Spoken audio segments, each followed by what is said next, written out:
então aprofundar um pouco mais o nosso tema de medidas.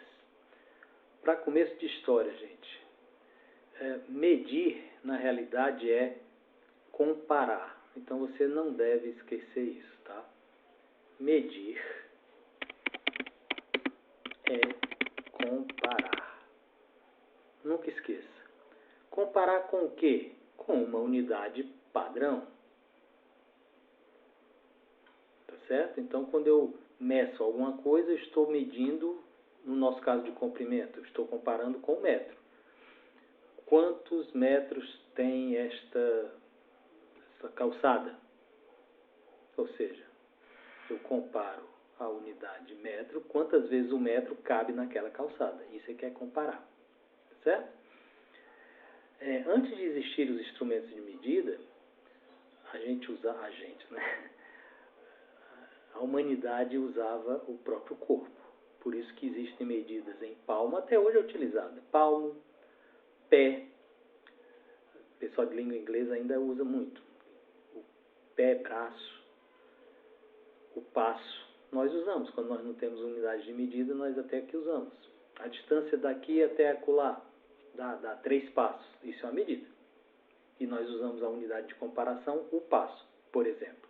Tá? Então, aqui o importante é que vocês lembrem que medir é comparar. Só que vocês percebem que, dependendo da pessoa, as unidades de medida podem ser variadas, apesar de a gente estar medindo a mesma coisa. Então, se eu quiser medir uma parede, por exemplo, se eu for mais alto que outra pessoa, eu vou dar menos passos para medir a parede toda.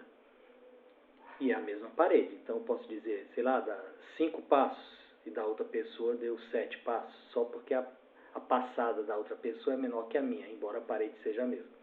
Então, vocês já viram a confusão que deu, né? Então, somente lá no final do século XX, né, a partir do século XX, os europeus criaram um negócio chamado metro. Tá? Tem uma definição científica para metro, mas não vem ao caso. O importante é que a gente sabe que o nosso sistema métrico decimal, nas unidades de comprimento, tem como unidade padrão o metro, cujo símbolo é o M. E nós já vimos no vídeo anterior que tem múltiplos, que são o quilômetro, hectômetro e o decâmetro, e tem submúltiplos, que é o metro, decímetro e centímetro. Né? Os submúltiplos para medidas menores que o metro e os múltiplos para medidas maiores que o metro. Então, ele deu aqui alguns exemplos do que a gente pode medir com o metro. Né? A altura das pessoas, o comprimento das mesas e de outros objetos, tecido para fazer roupa, comprimento de paredes.